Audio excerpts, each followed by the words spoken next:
Jorge Grespan. Marx, crítico da teoria clássica do valor. Subtítulo de O Capital e presente também no nome de obras anteriores. A crítica da economia política é momento constitutivo da elaboração da própria teoria do capitalismo de Marx. Não se trata, para ele, de proceder a uma comparação a posteriori de suas ideias já prontas com outras, mas de referir-se a estas constante e necessariamente como a um ponto de partida, numa operação pela qual se explicitam as identidades e as diferenças que determinam novos significados e articulações. O papel estratégico assim cumprido pela crítica já foi tema de um artigo recente por mim publicado nesta revista, no qual procurei demonstrar sua atuação no conjunto da teoria econômica marquiana, discorrendo sobre seus vários momentos para registrar sua ligação com o conceito de crise. Nesse sentido, o presente texto visa principalmente tornar mais plausíveis as ideias antes apresentadas de modo um tanto genérico,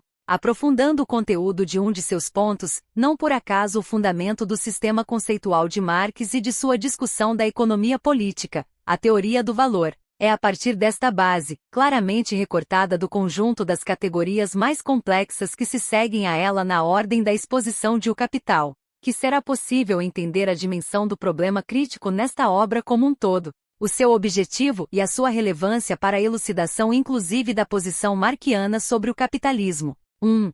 Esotéricos ou esotéricos, da tradição do pensamento liberal revolucionário inglês do século XVII. Os economistas políticos herdaram a noção de que a chave para a compreensão dos fenômenos sociais em qualquer época se encontra nas condições primitivas de sociabilidade, consideradas um estado de natureza. Daí que as investigações sobre economia partissem de situações muito simples, como a troca entre dois produtores individuais, procurando os fatores que as precediam. No caso da troca, a medida que tornaria possível a comparação de coisas diferentes. Neste contexto, a figura de Robinson Crusoe em sua ilha e as referências feitas a ele pelos economistas, que pretendiam ilustrar sua imagem da racionalidade do Homo economicus em estado natural, as famosas Robinsonadas dos clássicos, no dizer irônico de Marx, das quais nem Ricardo pôde escapar, não são algo fortuito, correspondem a um pensamento que visa reconstituir as relações sociais a partir dos indivíduos que compõem seus termos,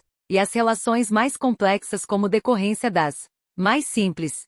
A esta concepção e método se deve o papel central da investigação sobre o valor de troca para a economia política, que a considera o fundamento da inteligibilidade das formas concretas estudadas. A busca pela determinação no mais simples e abstrato, portanto, concebido como mais próximo da natureza do objeto, orienta os esforços dos clássicos, transparecendo inclusive na crítica de Ricardo à teoria do valor de Smith, pelo menos conforme o entendimento de Marx, que vê esta crítica como tendo início da citação de Karl Marx, abre aspas, grande significação histórica para a ciência, fecha aspas, Karl Marx. Smith, depois de definir o trabalho como a fonte e a medida do valor de troca, limita a validade desta proposição àquele, início da citação de Adam Smith, abre aspas, primitivo e rude estado de sociedade, que precede a acumulação de capital e a apropriação da terra, fecha aspas, Adam Smith. Numa economia mais complexa, em que ocorram pagamentos de lucros e renda da terra,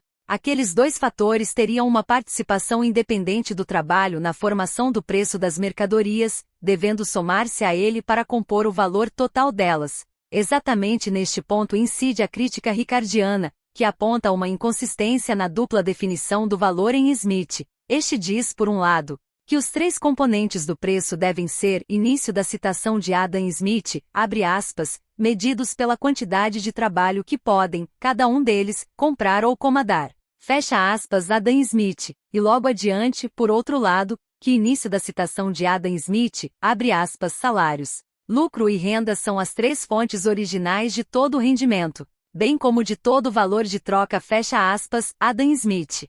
A afirmação de que o valor dos produtos é completamente determinado pelo trabalho que os produziu contradiz a ideia de ser composto por três fatores, dos quais apenas um é o trabalho e os demais são fontes originais independentes deste último. Como dirá Marx, a exclusiva determinação pelo trabalho é a teoria esotérica do valor de Smith, enquanto a da soma dos três fatores é sua teoria esotérica. tendo ambas dimensões se dividido depois nas duas vertentes da economia política do início do século XIX, representadas, respectivamente, por Ricardo e por Say, e sendo esta última a origem da economia vulgar. Mas a dificuldade aqui não é banal. O problema não passou despercebido a Smith, que não vê, porém, uma contradição entre estas duas definições. Procurando ser apenas coerente com o método clássico de fundar no mais simples e primitivo, a determinação exclusiva do valor pelo trabalho, as relações e categorias mais complexas. De fato, se atentarmos para a primeira proposição, ele fala da quantidade de trabalho que se pode comprar ou comandar, isto é, do trabalho dos outros que se pode comandar diretamente, remunerando-os, ou cujo produto se pode comprar. Como o poder aquisitivo para realizar estas operações é adquirido pela venda do produto do próprio trabalho, igualam-se o trabalho produtor de um indivíduo e o trabalho dos outros, que ele comanda ou cujo produto ele compra. Daí que capital e propriedade da terra, se não são eles mesmos trabalhos produtores, equivalem a este por comprar ou comandar trabalho produtor de outros agentes econômicos, numa sociedade mais desenvolvida de trocas. Assim, Smith pensa conciliar as duas definições, pela equivalência entre o trabalho que produz diretamente a mercadoria e o que é comprado ou comandado com a renda da terra ou o lucro do capital.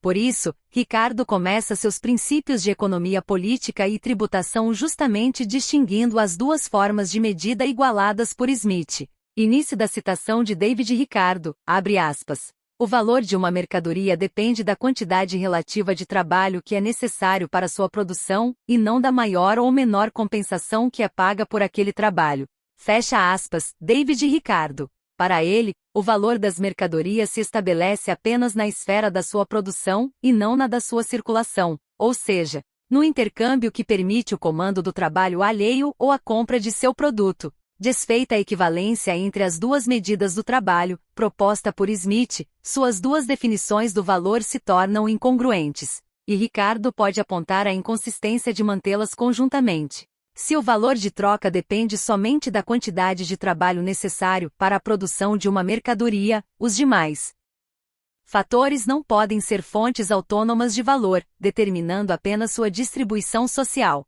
E o jogo entre a produção e a distribuição do valor, assim distintas, passa a ser o problema central da teoria econômica ricardiana. Destacando a importância da correção esotérica levada a cabo por Ricardo na teoria clássica do valor, Marx também indica que Smith, início da citação de Karl Marx, abre aspas, confunde constantemente a determinação do valor da mercadoria pelo tempo de trabalho nela contido com a determinação de seu valor pelo valor do trabalho. Fecha aspas, Karl Marx. E prossegue, agora tratando da consequência metodológica, início da citação de Karl Marx, abre aspas, de modo que esta mudança tem um sentido. Primeiro, ele apreende a coisa conforme seu nexo interno, depois na forma inversa, como ela aparece na concorrência, fecha aspas, Karl Marx. A determinação do valor pelo tempo do trabalho produtor da mercadoria constitui, portanto, um nível interno que aparece no nível externo, no da concorrência ou da circulação das mercadorias, como algo interior que se manifesta.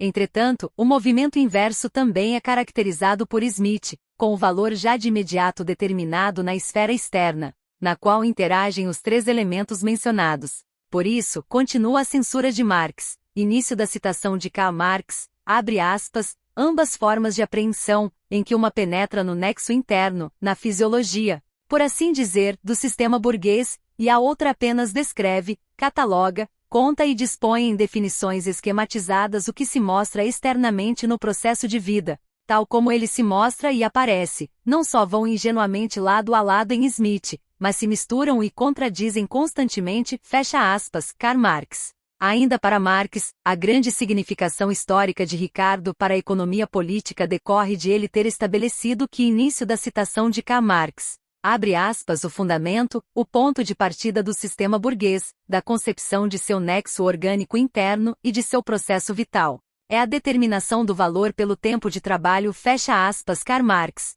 Ricardo resolve a tensão entre as duas formas de definição do valor em Smith, assumindo o primeiro caminho, da apreensão do interior, do fundamento, chamado por Marx de esotérico. É a partir daí que o nexo imanente pode ser concebido, como um eixo constituinte da organicidade das demais relações econômicas, expressando a fisiologia do sistema. De fato, confrontado com o fato histórico da industrialização inglesa na passagem do século XVIII ao XIX, em que o capital parecia a vários economistas autonomizar-se como fonte independente de valor, dando razão à vertente esotérica de Smith, Ricardo opta pela alternativa mais trabalhosa, devendo sustentar a permanência do valor-trabalho ainda nas condições da produção fabril. Tal opção implicava, porém, grandes dificuldades teóricas, assim sintetizadas por Marx. Início da citação de Karl Marx, abre aspas, em oposição a Smith. Ricardo destaca a determinação do valor da mercadoria puramente pelo tempo de trabalho e mostra que esta lei predomina inclusive nas relações de produção burguesas que, aparentemente mais a contradizem, fecha aspas, Karl Marx. O próprio projeto teórico de Ricardo pode ser caracterizado por esta tarefa de evidenciar que a lei do valor seguia sendo válida, pois as novas condições técnicas e sociais da produção não obrigariam a nenhuma modificação no seu fundamento. Para tanto, era preciso demonstrar que elas decorriam logicamente deste, ou pelo menos que não estavam em contradição com ele. Mas justamente neste ponto começa a objeção de Marx também à formulação ricardiana e à arquitetônica de sua teoria. Em primeiro lugar, era de esperar que, tendo apreendido o fundamento do valor das mercadorias, Ricardo o apresenta-se em toda a sua pureza, independente de outras categorias dele derivadas, tais como preço, salário e assim por diante. Entretanto, apesar de insistir que o valor-trabalho é a base das relações econômicas reais, ele não o expõe como um ponto de partida autônomo, apresentando aquelas outras categorias ao mesmo tempo, já no início dos princípios. Seu texto não corresponde, desta maneira, à perspectiva inovadora por ele elaborada a partir da crítica a Smith, parecendo até recair na oscilação deste último, ao confundir os níveis interno e externo que ele mesmo tão cuidadosamente distinguira. Mas o problema, para Marx, não está simplesmente na estratégia de exposição, advém do método de investigação empregado por Ricardo, e daí, da apreensão do próprio objeto. Início da citação de Karl Marx, abre aspas, por um lado, deve-se repreender que ele não tenha ido longe o suficiente, não tenha completado suficientemente a abstração. Assim, por exemplo, quando ele concebe o valor da mercadoria, ele se deixa influenciar por considerações a todos os tipos de relações concretas. Por outro lado, deve-se repreender que ele tenha apreendido a forma de manifestação imediatamente, diretamente, como prova ou exposição da lei geral. De modo algum ele a desenvolve. Em relação ao primeiro aspecto, sua abstração é incompleta demais. Em relação ao segundo, ela é abstração formal, que é falsa em si e por si, fecha aspas, Karl Marx. Objeção paradoxal de Marx. A abstração ricardiana é insuficiente e simultaneamente exagerada, no sentido de que haveria um hiato entre a lei do valor como fundamento e as relações concretas, que em vez de deduzidas dele, aparecem então como estando no mesmo nível. Na sequência, Marx afirma ser o erro de Ricardo de ter estabelecido uma relação imediata entre a lei geral e sua forma de manifestação, entre o interno e o externo, como se esta fosse mera prova ou exposição daquela. Eliminam-se, com isso, as mediações pelas quais deveria passar uma verdadeira dedução. Conceitos como dinheiro e capital são supostos como dados, postos ao lado do fundamento valor e não decorrentes dele, como se não resultassem de sua exposição. Mas isto ocorre justamente porque a abstração pela qual Ricardo alcança a lei do valor é insuficiente, porque ele não consegue chegar a esta lei sem o concurso daqueles conceitos. E Marx prossegue, início da citação de Karl Marx, abre aspas, o método de Ricardo consiste nisso. Ele parte da determinação da magnitude de valor da mercadoria pelo tempo de trabalho e investiga então se as demais relações e categorias econômicas contradizem esta definição de valor ou até que ponto elas a modificam. À primeira vista já se percebe tanto a legitimidade histórica deste tipo de procedimento, sua necessidade científica na história da economia, quanto, simultaneamente, sua deficiência científica, uma deficiência que não só se mostra no modo de exposição, mas que conduz a resultados errados, pois ela salta sobre termos médios necessários e busca imediatamente a congruência de categorias econômicas entre si, fecha aspas, Karl Marx. Novamente Marx assinala aqui a dificuldade de Ricardo apreender e expor todas as mediações da sua apresentação categorial e, mais especificamente, de conceber resultados que contrariem seus pressupostos, passando por conceitos intermediários contraditórios. A forma de exposição proposta por Marx requer, por outro lado, que os conceitos se deduzam da própria contradição entre eles e seu fundamento. É a riqueza dos aspectos diferentes deste fundamento que se desenvolve, ao explicitar a sua oposição interna em categorias conflitantes, gerando-se um processo cuja necessidade decorre justamente deste conflito. Se em Ricardo, a desconsideração das oposições intermediárias sempre deixa de lado um dos lados opostos, resultando em unilateralidade. Na exposição de Marx, todo um conjunto de termos médios necessários é desenvolvido, a distinção entre valor e valor de troca, entre forma relativa e forma equivalente do valor e, em especial, a dedução do dinheiro a partir da mercadoria. Mas por que todo este desenvolvimento não aparece nos clássicos? A forma da exposição por eles adotada não é casual. No caso específico de Ricardo, como vimos, o objetivo é demonstrar que os conceitos simplesmente não contradizem a teoria do valor, é buscar imediatamente a congruência das categorias econômicas entre si, para assim comprovar que a lei do valor poderia se manter como chave explicativa mesmo em condições econômicas mais complexas do que as do primitivo e rude estado natural, descrito inicialmente na Riqueza das Nações. O afã de realizar seu programa teórico faz com que ele se aferre ao princípio lógico formal da não contradição e incorra, assim, aos olhos da dialética de Marx, no erro da unilateralidade. Esta unilateralidade não é apenas um problema metodológico, porém, deve-se indagar quais categorias são assim desconsideradas e, mais ainda, por que o são. Ou seja, é preciso esclarecer o que é obscurecido pelo apego da economia política ao princípio da não contradição e o que, uma vez ultrapassado este princípio pela dialética, passa a ser por ela revelado. O que revela, então, a contradição já no fundamento da economia.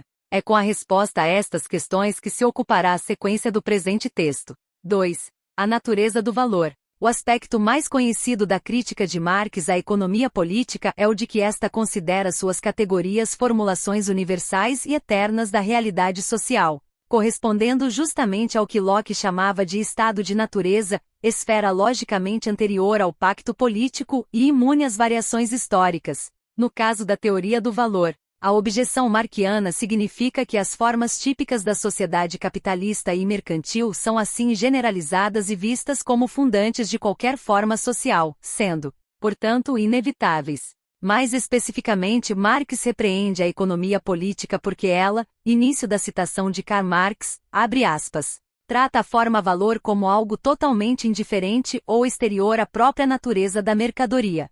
O motivo não é só que a análise da magnitude do valor absorve completamente sua atenção. Ele é mais profundo. A forma valor do produto do trabalho é a forma mais abstrata e também a mais geral do modo de produção burguês, que por este meio é caracterizado como um tipo específico de produção social e com isso simultaneamente como um tipo histórico. Daí que se ela for tomada pela forma natural eterna da produção social, então se passará por alto necessariamente pela especificidade da forma valor, portanto, da forma mercadoria, desenvolvida em seguida na forma dinheiro, forma capital, fecha aspas Karl Marx. A generalização das condições burguesas deixa escapar a peculiaridade do passado e a do presente, ou seja, não só significa um anacronismo no estudo das sociedades anteriores, mas também esconde o fato de a capitalista constituir um tipo histórico, que surgiu em certo momento e que está igualmente fadado a desaparecer. A crítica de Marx vai além disso,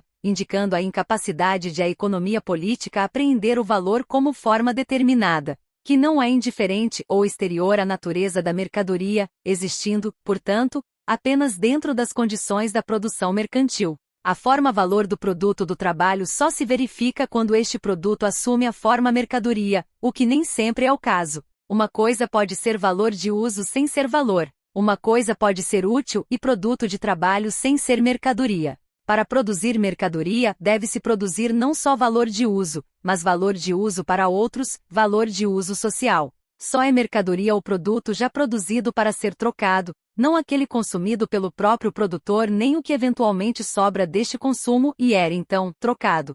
A destinação do produto ao mercado supõe a divisão social do trabalho e a reiteração das trocas. condição para que se fixem os valores e se consolide a mercadoria como forma social. Marx reconhece que a economia política analisou, embora imperfeitamente, o valor e a magnitude de valor e descobriu o conteúdo oculto nestas formas, pois apontou o trabalho produtor como conteúdo da forma valor, isto é, do valor de troca. Por outro lado, a imperfeição da análise dos clássicos é explicada quando ele pergunta por que este conteúdo adota aquela forma, por que o trabalho se apresenta no valor e por que a medida de trabalho, conforme a sua duração, se apresenta na magnitude de valor do produto de trabalho. Ao solucionar este enigma através da definição do trabalho abstrato, Marx simultaneamente apresenta uma poderosa objeção à eternidade das categorias da concepção clássica, propondo que só numa economia mercantil a sociabilidade dos produtos é estabelecida mediante o valor, ou seja, pelo cálculo socialmente realizado do trabalho abstrato. Este último, historicamente específico, é a forma social pela qual se relacionam os trabalhos imediatamente privados e concretos de uma economia de produtores autônomos. Suposto dos clássicos aceito como ponto de partida crítico por Marx, constitui a base, deste modo, do universal concreto, efetiva e objetivamente determinado pelo intercâmbio social, que ganhará expressão mais evidente nas formas dinheiro e capital. Por outro lado, Marx chega à definição do trabalho abstrato problematizando e corrigindo o raciocínio de Ricardo, cuja atenção estava completamente absorvida pela análise da magnitude do valor. O valor consistia, para a economia política em geral, numa determinação puramente quantitativa, levando Marx a observar que ela, início da citação de K. Marx, abre aspas, não distingue expressamente e com clara consciência em lugar algum o trabalho, como se apresenta no valor do mesmo trabalho, conforme se apresenta no valor de uso de seu produto.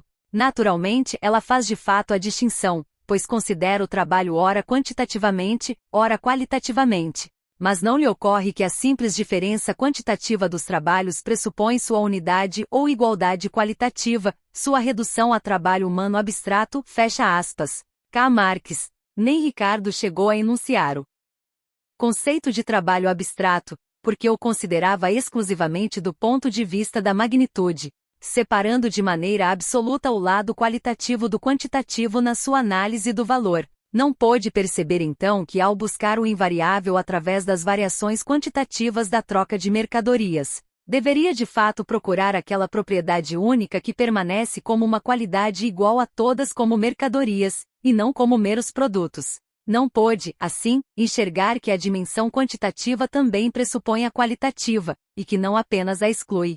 Sua simples diferenciação analítica dos dois lados teve de ser, portanto, substituída pela figura lógica da oposição, da simultânea inclusão e exclusão mútuas, dialeticamente estabelecida por Marx. Esta opção metodológica fez a economia política considerar a expressão da troca de duas mercadorias como mera equação de suas magnitudes, e não como relação que levasse em conta também o aspecto qualitativo. Incorreu, com isso, numa dificuldade ao tentar fundamentar a troca em algo imanente às coisas trocadas, pois este algo teria de ser qualitativamente definido, contrariando a pureza quantitativa da equação dos valores. Autores como Bailey puderam então objetar que o valor de troca seria uma expressão estabelecida apenas no momento da troca, não representando nada de imanente à mercadoria, que poderia ser definida sem maiores problemas como simples produto, valor de uso. Marx registra esta objeção já nas primeiras páginas de O Capital, interessado em apontar a unilateralidade da abordagem ricardiana do valor e a consequente necessidade de superá-la,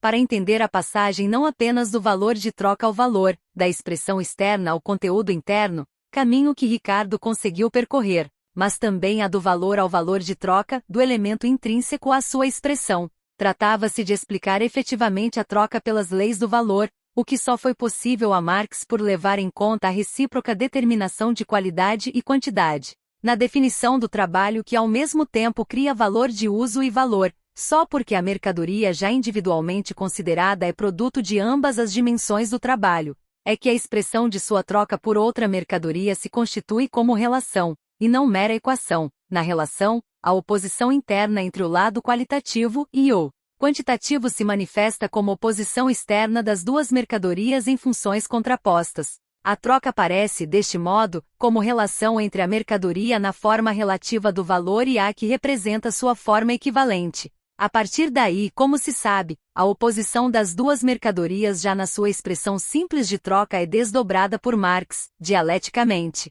na oposição das suas formas desenvolvidas, até chegar à que se estabelece entre mercadoria e dinheiro, forma relativa universal e forma equivalente universal. De fato, é desde a análise da mercadoria, reveladora da oposição entre valor de uso e valor, que Marx consegue expor o movimento progressivo da negação e assim deduzir o dinheiro como resultado da manifestação e desdobramento sucessivo daquela oposição elementar. E aqui se apresenta de novo sua crítica, pois os economistas políticos só percebem o lado da identidade entre mercadoria e dinheiro, que é peça fundamental de sua argumentação contra o mercantilismo. O dinheiro não é fonte privilegiada da riqueza por ser uma mercadoria como as outras. Nesta polêmica, Marx assinala a unilateralidade da perspectiva clássica, que reduz o dinheiro a simples mercadoria, sem ver que a função dele deriva da própria lógica da troca e que, desta maneira, ele também difere das mercadorias, opondo-se a elas.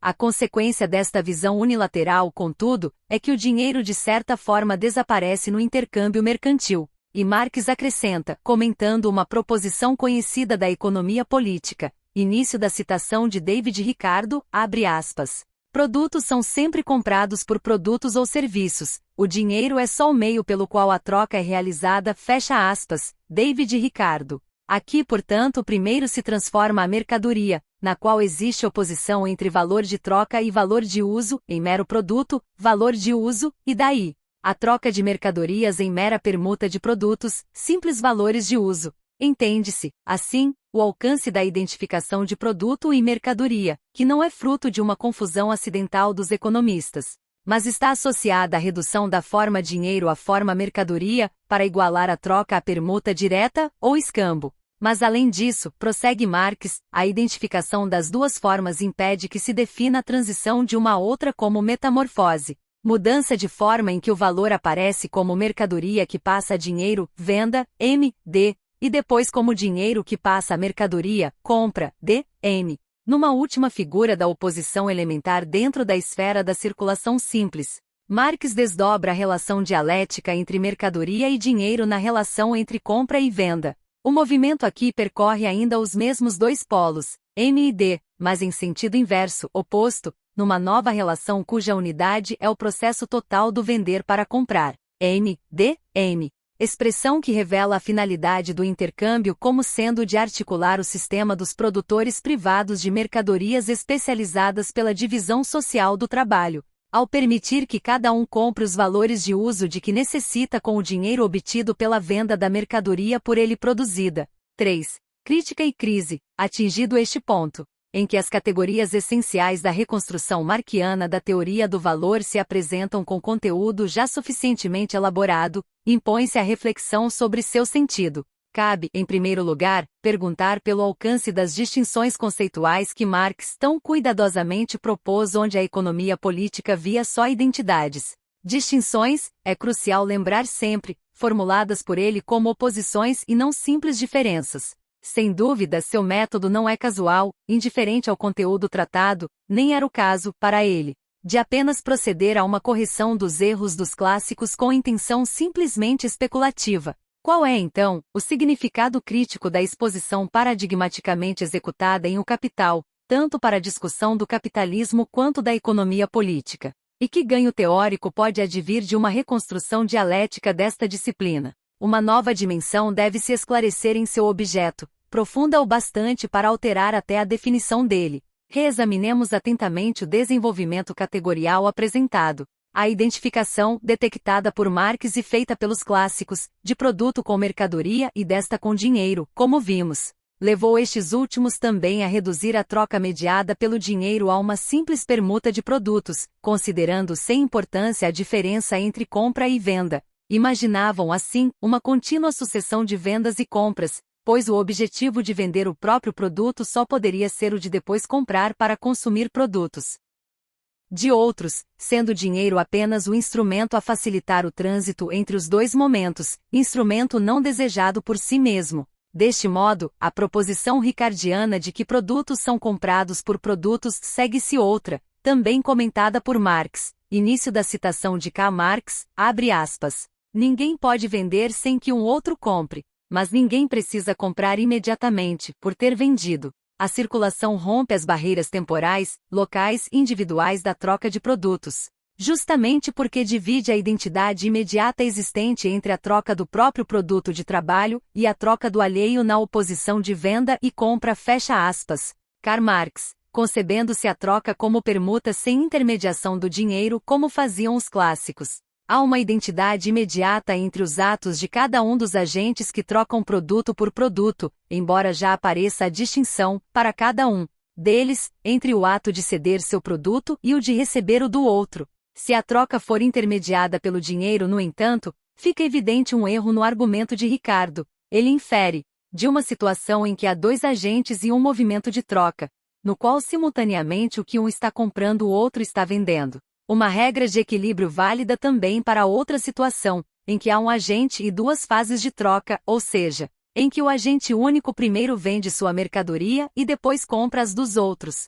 No primeiro caso, é claro que há coincidência de compra e venda e ninguém pode vender sem que um outro compre ao mesmo tempo. Mas no segundo caso, não. O mesmo agente pode reter o dinheiro por um tempo, depois de ter vendido sua mercadoria e antes de comprar outras. Ou pode levá-lo a outro lugar e lá adquirir o que deseja. A imediatidade é rompida pela mediação do dinheiro e, mais do que mera diferença, configura-se uma oposição. Daí o papel estratégico da dedução do dinheiro por Marx, que o define como mediador cuja função essencial leva à sua relativa autonomização em face do mundo das mercadorias. E com isso, sua crítica toma um rumo claro. Início da citação de Karl Marx, abre aspas, Ricardo aqui também se baseia na proposição de James Mill do equilíbrio metafísico de compras e vendas, um equilíbrio que vê apenas a unidade, mas não a separação nos processos da compra e da venda, fecha aspas, Karl Marx. Este equilíbrio, depois extrapolado para os que existiriam também entre demanda e oferta e entre consumo e produção, passou à tradição da teoria econômica com o nome de Lei de Say, um dos seus princípios de maior importância, aliás, surpreendida e refutada já no nascedouro por Marx. Ele caracteriza os equilíbrios assim propostos como metafísicos, por desconsiderarem uma das duas dimensões centrais dos processos que tentam explicar, concentrando-se unilateralmente só na da sua identidade. Mas se o dinheiro é oposto à mercadoria e tende a dela se autonomizar, o mesmo sucede com a compra e a venda, que podem se separar, interrompendo o fluxo da circulação de mercadorias. A economia política supõe, de certo modo, o que deveria provar. E Marx arremata, início da citação de Karl Marx, abre aspas, a dificuldade de transformar a mercadoria em dinheiro de vender. Surge simplesmente de que a mercadoria deve se transformar em dinheiro, mas este não imediatamente deve se transformar em mercadoria, ou seja, venda e compra podem se separar. Dissemos que esta forma contém a possibilidade da crise, isto é, a possibilidade de que momentos que pertencem um ao outro, que são inseparáveis, se rompam e sejam violentamente reunidos. Sua copertinência é imposta através do poder que forçou a sua recíproca autonomia, fecha aspas, Karl Marx. Chegamos, finalmente, ao conceito estratégico de toda a reconstrução categorial da teoria do valor por Marx, visível através de seu negativo. A interrupção no movimento de compras e vendas configura a crise, momento no qual a oposição nas formas anteriores assume o caráter extremo de autonomia de seus termos. Com a retenção do dinheiro nas mãos dos vendedores de mercadorias, o lado da diferença na relação entre venda e compra se manifesta como se estes dois termos fossem independentes, indiferentes um ao outro, como se vender e comprar não estivessem inseridos no mesmo processo. Numa crise, todos querem vender e adquirir valor na sua forma universal, dinheiro. Todos querem se desfazer de seus produtos, porque os produziram com a única intenção de vendê-los e obter dinheiro. Mas esta estranheza recíproca dos dois momentos é apenas resultado de um processo de autonomização, determinado pelo mesmo nexo que também une necessariamente os termos relativamente independentes, fazendo que eles se definam mutuamente, que eles pertençam um ao outro. É este aspecto da unidade dos opostos que impede sua completa autonomia. A impossibilidade da separação se explicita violentamente. A crise não significa, assim, somente a paralisia do movimento de vendas e compras, mas também que sua continuidade é condição indispensável da distribuição de produtos e da divisão do trabalho numa sociedade mercantil. Toda a circulação de mercadorias é por ela colocada em xeque. Portanto, é a oposição dos dois momentos complementares que define a crise, de acordo com Marx. Início da citação de Karl Marx, abre aspas. Os economistas que recusam a crise se apegam apenas à unidade destas duas fases. Se elas fossem somente separadas, sem serem uma, então não seria possível nenhum estabelecimento violento de sua unidade, nenhuma crise. Se elas fossem apenas uma, sem serem separadas, então não seria possível nenhuma separação violenta, o que novamente é a crise. Ela é o estabelecimento violento da unidade entre momentos autonomizados e a autonomização violenta dos momentos que são essencialmente fecha aspas, Karl Marx. Esta dialética da mútua determinação e negação entre a dimensão da unidade e a da diferença dos dois momentos dá à crise seu aspecto violento, pois na afirmação de uma das dimensões a outra não desaparece, mas sim cobra sua existência como negativo constituinte da que se afirma. Em outras palavras, não haveria problema algum em ficar com o dinheiro depois de vender sua própria mercadoria, uma diferença de termos indiferentes.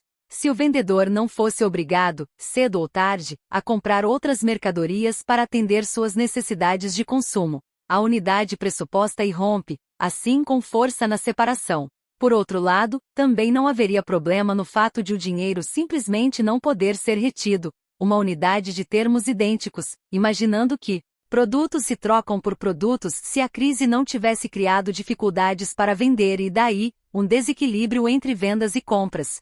É a autonomização se manifestando violentamente contra a unidade aqui perdida. A esta última falsa alternativa se apegam os economistas clássicos, que recusam a crise porque se apegam apenas à unidade destas duas fases. Seu erro, conforme a crítica marquiana, não consiste simplesmente em não ter visto a dimensão da diferença na complexidade de seu objeto, mas em ter de recusar esta dimensão, porque ela revelaria seu objeto como algo contraditório. Negar a crise é também negar a contradição, impossível de ser pensada por Ricardo. Por isso, Marx afirma que o palavrório apologético para recusar a crise é importante na medida em que ele sempre demonstra o contrário do que quer demonstrar. Para recusar a crise, afirma-se a unidade onde existem a oposição e a contradição. Ele é, portanto, importante, pois se pode dizer que demonstra que se não existissem de fato as contradições por ele exorcizadas, também não existiria nenhuma crise. De fato, porém, existe a crise, porque aquelas contradições existem.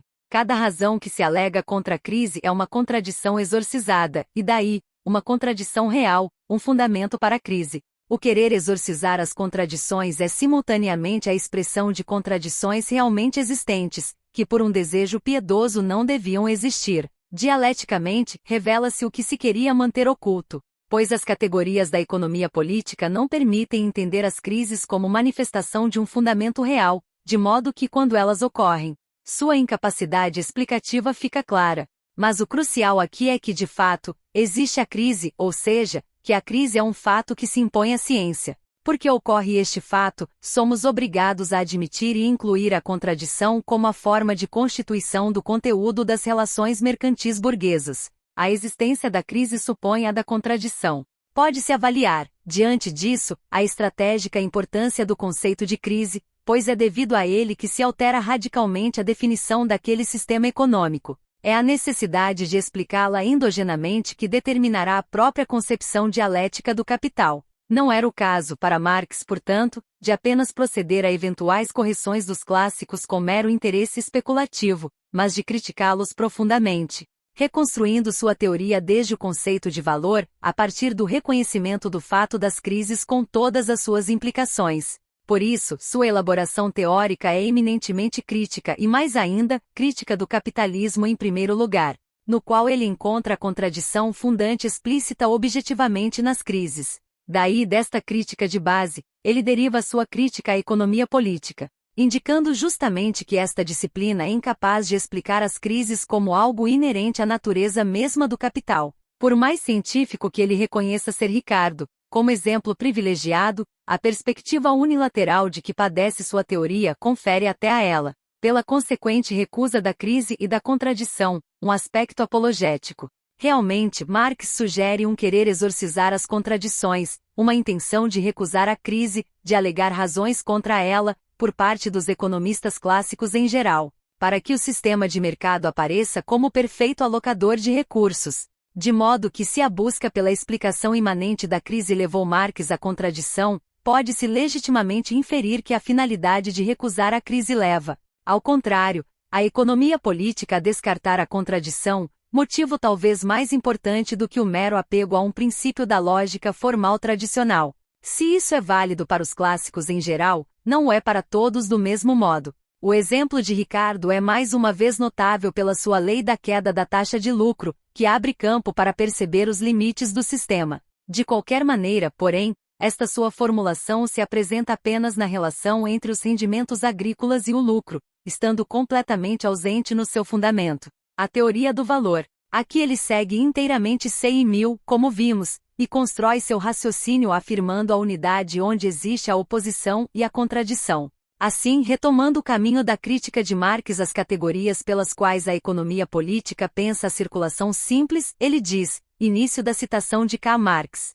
Abre aspas, as crises são aqui recusadas porque são esquecidos ou negados os primeiros pressupostos da produção capitalista, a existência do produto como mercadoria, a duplicação da mercadoria em mercadoria e dinheiro, os daí decorrentes momentos da separação no intercâmbio de mercadorias e, finalmente, a relação entre dinheiro ou mercadoria com o trabalho assalariado. Fecha aspas. Karl Marx. Se a contradição foi reconhecida em função da existência em geral das crises, também as categorias da teoria do valor devem ser redefinidas para conseguir explicá-las. É por isso que Marx distingue diferenças em que a economia política enxergava só identidades que, ainda mais, estas diferenças se configuram como oposições, na forma já da contradição fundamental. No texto acima, os passos principais da exposição e dedução das categorias da circulação simples de Marx são recapitulados, evidenciando quanto a sua elaboração e seu movimento dialético dependem da mudança radical de ponto de vista operado pelo reconhecimento da realidade das crises. O fundamental, então, é que são esquecidos ou negados os primeiros pressupostos da produção capitalista. Completa-se, com isso, a crítica, início da citação de Karl Marx, abre aspas, para provar que a produção capitalista não pode conduzir a crises. Todas as condições e determinações formais, todos os princípios e diferenças específicas, numa palavra, a própria produção capitalista são negadas. De fato, é demonstrado que se o modo de produção capitalista, em vez de ser uma forma própria, especificamente desenvolvida, da produção social, fosse um modo de produção recuado aos mais rudimentares começos, então não existiriam as oposições e contradições que lhes são peculiares, daí, também sua erupção nas crises. Fecha aspas. Karl Marx. O objetivo de provar que a produção capitalista não pode conduzir a crises é o que leva, portanto, a economia política a não deduzir as determinações formais, as categorias já da circulação simples, com o que fica apagada a própria especificidade histórica do capitalismo na sua base mercantil. Ao deixar de lado os conceitos diferenciais desenvolvidos por Marx, a teoria clássica do valor reduz o seu mundo aos mais rudimentares começos, ao estado natural retomado por Smith e Ricardo, como vimos. E assim procedendo, perde na origem o fim do sistema, nega o seu caráter histórico, transitório, de sociedade que tem não só um começo real como também um termo. A sua crise, a finitude do capitalismo, como ganho essencial da reconstrução teórica de Marx, emerge, então, da relação profunda entre a crise e a crítica, finalmente reencontrada.